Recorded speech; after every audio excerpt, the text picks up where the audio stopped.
G'day guys, how's it going? Welcome back to Sam's Home Kitchen, where I bring to you budget-friendly recipes with sustainability in mind. In the last video I talked about, I really want to introduce you guys more to the Taiwanese culture.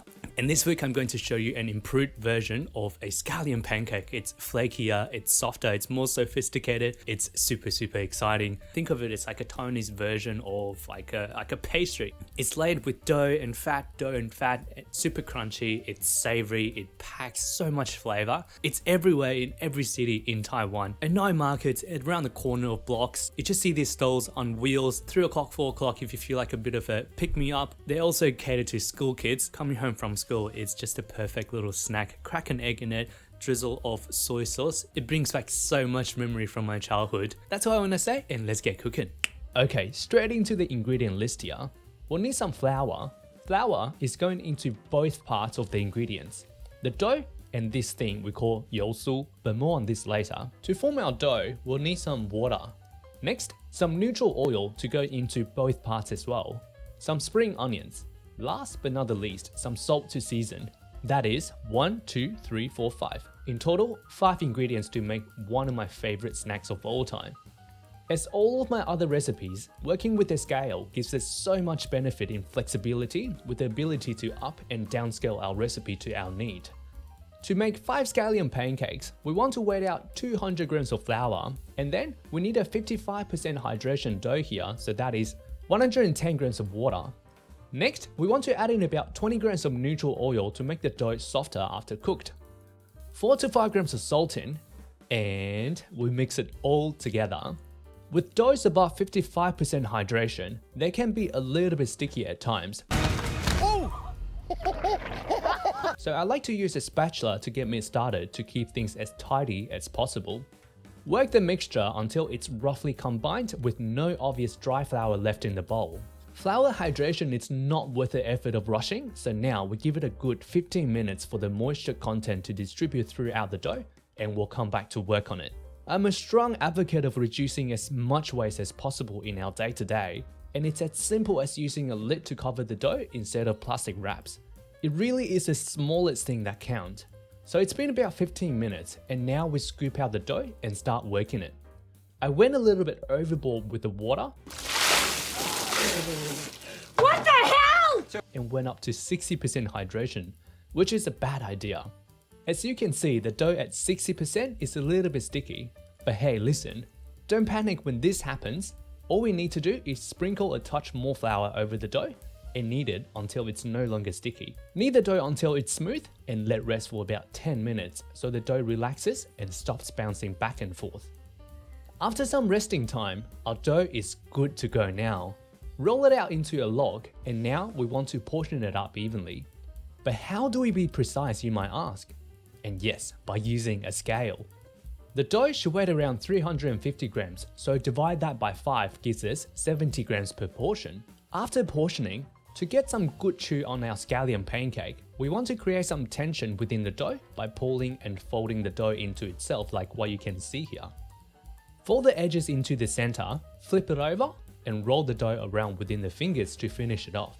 Repeat the process with the rest of the portions. Once all done, grab the same mixing bowl we used earlier. No washing is needed here. Coat the bottom of the bowl with some oil. Chuck our doughs in and rub it around the bowl to make sure the oil is spread out evenly. A touch more oil on top to cover all of the doughs. And now we let them rest for another 15 minutes. 15 minutes later, transfer the doughs out of the bowl. Just onto the workbench is fine. I have no idea why I felt the need to grab a plate here. With the remaining oil in the mixing bowl, we absolutely are not wasting it. We'll be turning it into the yosu we were talking about earlier. In the first scallion pancake recipe, all I did was a drizzle of oil within the layers. However, they were prone to leaking out and make more of a mess. We want equal part of oil and flour in the mixing bowl here. Mix it all in until it reaches this kind of consistency. Add more flour if it's too runny, or vice versa. Pinch of salt and black pepper to season.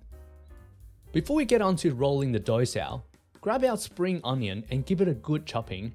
I always save a good couple of centimeters at the root of spring onions. Chuck it in some water, leave it at the sunny spot, and they will just keep on growing from here. Pretty awesome stuff. Cut the spring onion into sections in walkable lengths and finally chop it up. Put it aside for now while we roll the dough out.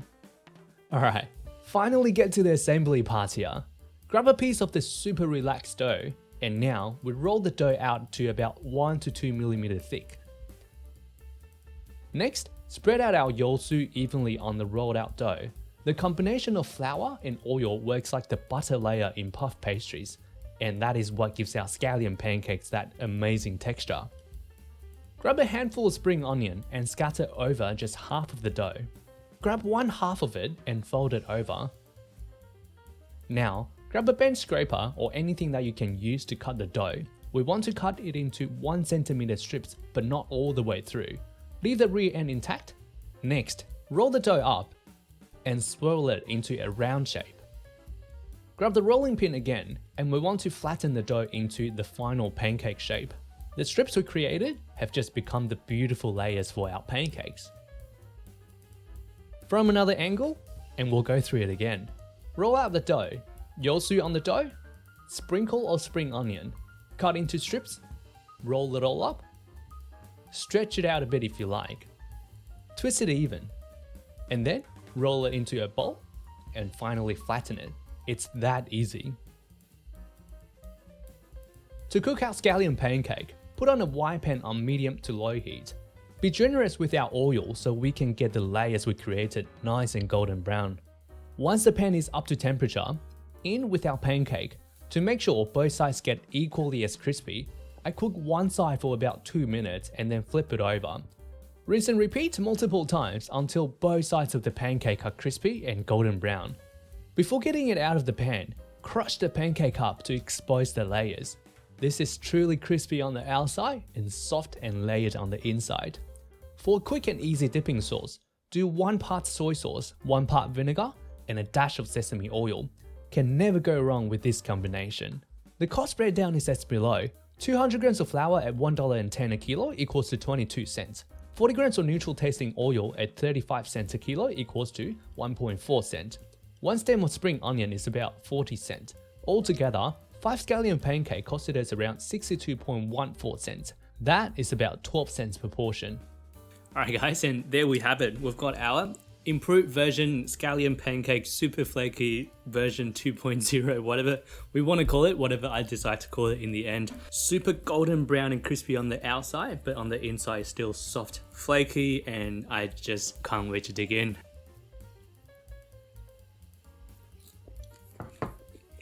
Compared to the first video that I did on scallion pancake, the layers here are just so much more pronounced, and I think the technique here is just a lot more idiot proof to create that multiple layers and the swirls and these strings of dough almost like fibery, and it just adds so much more texture to this. Alright, so that is all I got for you today. Thank you so much for tuning in. If you like it, if you want to see more, consider subscribing. I have videos coming out on a regular basis. Well, thank you so much, and I will see you in the next video.